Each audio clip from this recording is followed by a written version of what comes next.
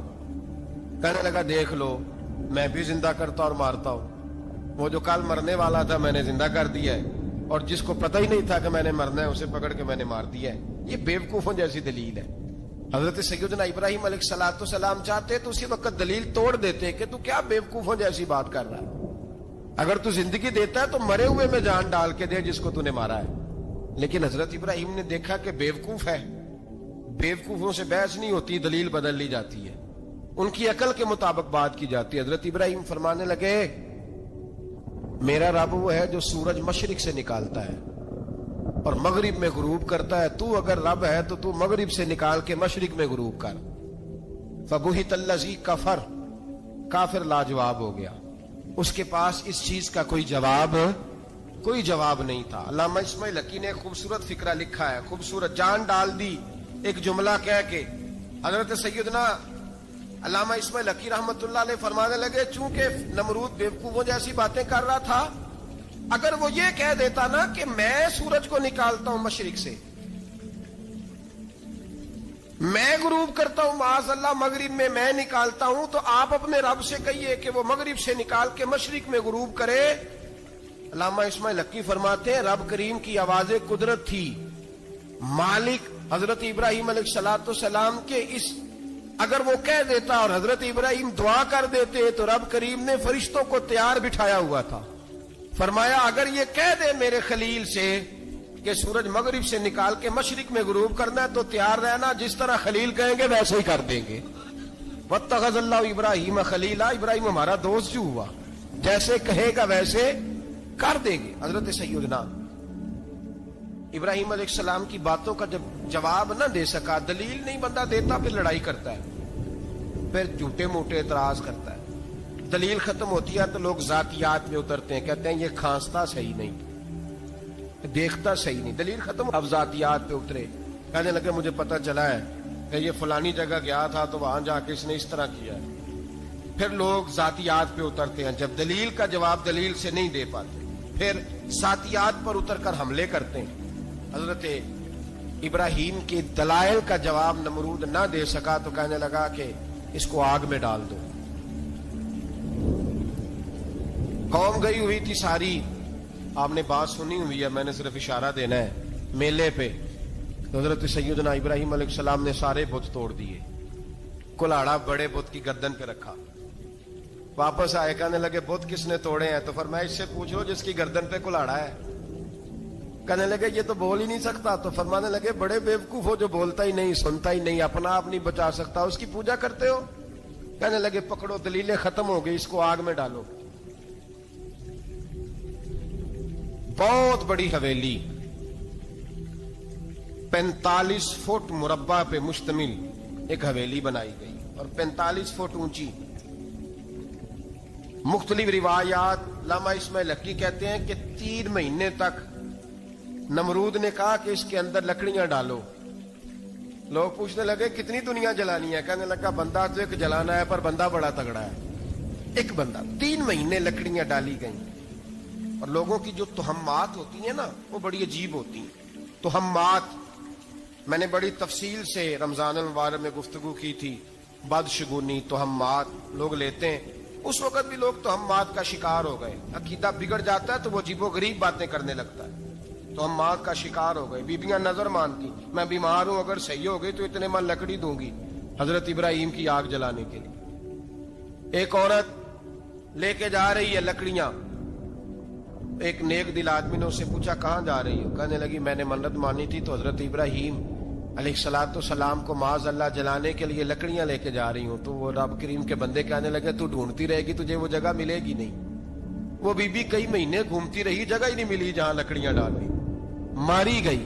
تہمات کا شکار ہوئے بہت سارے لوگ. تہمات کا بھائی, تہمات دین کے اندر منع ہے. تہمات دین میں کوئی نظر ماننا, کوئی کسی بزرگ کے مزار پہ جا کے سالے ثواب کے لیے کوئی چیز ماننا, یہ تو درست ہوا. لیکن غیر شرعی نظریں مان لینا کہ میں آگ کے گرد چکر لگاؤں گا, میں جناب وہاں جا کے یہ والا تماشا کروں گا, میں دھاگا باندھوں گا, میں رسا کاٹوں گا, میں وہاں گندے اور سے پانی پیوں گا؟ ان کی شریعت اجازت، یہ تہمات ہیں، بدشگونی ہے، دین میں ان کی کوئی گنجائش ہے؟ آپ نظر ماننے سے پہلے بھی کسی عالم سے رابطہ کریں کہ میں منت مانگنے لگا ہوں تو کیسے ماننی چاہیے کا طریقہ پوچھیں۔ ایسے ہی غلط چیز کی منت تھوڑی مان لی جائے گی۔ بہرحال آمدہ برسرے مطلب حضرت ابراہیم کے لیے آگ جلائی گئی، 45 فٹ اونچی آگ ہے، پرندہ بھی اوپر سے گزرتا ہے تو نیچے گر جاتا ہے جل کے، اتنے دن لگا کے آگ جلائی گئی۔ اب حضرت ابراہیم کو جلایا جانے لگا ہے۔ یہاں تو موجیں ہے نا، جو کسی ادارے کا سربراہ ہے اس کے لیے موج ہے، کسی جگہ آفیسر بن گیا تو موج ہے، پیر صاحب کے لیے موج ہے، علامہ صاحب کے لیے موج ہے، خطیب صاحب کے لیے موج ہے۔ جلنا کس کو پڑتا ہے؟ وہ علی کوئی نہیں رہا اللہ ماشاءاللہ، وہ لوگ گزر گئے جو تکلیفیں سہ کے کام کرتے تھے، گزر گیا زمانہ۔ حضرت سیدنا ابراہیم علیہ السلام کو جلایا جانے لگا ہے تو اب اتنی بڑی آگ ہے تو ڈالیں کیسے؟ شیطان نے تجویز دی کہ منجنیق بناؤ، منجنیق، بڑے بڑے بانس باندھ کے ان کے نیچے رسا باندھو۔ وہ جس طرح جھولنے کے لیے جھولا بنایا جاتا ہے، اس طرح ایک منجنیق پرانے زمانے میں اس میں پتھر رکھ کے پھینکے جاتے تھے دشمنوں پہ، وہ منجنیق بنائی گئی کہ دور سے حضرت ابراہیم کو پھینکیں گے۔ ہاتھ حضرت ابراہیم کے باندھ دیے، پاؤں مبارک باندھ دیے، پوری زمین پہ ایک نام لینے والا خدا کا، اور اس کو آج رسیوں میں جکڑا ہوا ہے۔ جب پھینکا جانے لگا نا آگ میں تو حوریں رونے لگی، فرشتے تڑپنے لگے، اے اللہ یہ کیا ہونے لگا ہے؟ ایک تیرا خلیل اور وہ بھی آگ میں۔ فرمایا جاؤ جا کے اس سے کہو اگر تمہاری مدد لیتا ہے تو اسے بچاؤ۔ ہوا کا فرشتہ آیا، کہا ابراہیم اگر تو کہے، او بھائی ان چیزوں کو کہانی سمجھ کے نہ سنا کریں، یہ داستان نہیں، یہ وہ طریقے ہیں جو ہمارے رسول نے ہمیں اپنانے کا حکم ارشاد فرمایا ہے۔ جو عقیدے، یہ وہ نظریات ہیں جو ہمیں اوڑھنے کو کہا گیا، اپنے رب کریم کی رضا پہ راضی رہنے کے یہ وہ خوبصورت مواقع ہیں صوفیاء نے جن کو بنا کر سمجھا کر ہم تک پہنچایا ہے۔ یہ ہے اہل طریقت کی باتیں، وہ کہتے ہیں یار جس حال میں رکھے راضی رہنا ہے۔ حضرت ابراہیم علیہ السلام کو پھینکا جا رہا ہے، فرشتہ آیا، اے اللہ کے خلیل اگر حکم دو تو اتنی ہوا چلاؤں کہ نمرودی جل جائے سارے، آگ ان پہ پھینک دی جائے۔ آپ نے فرمایا تو جا، تجھ سے مجھے کوئی کام نہیں۔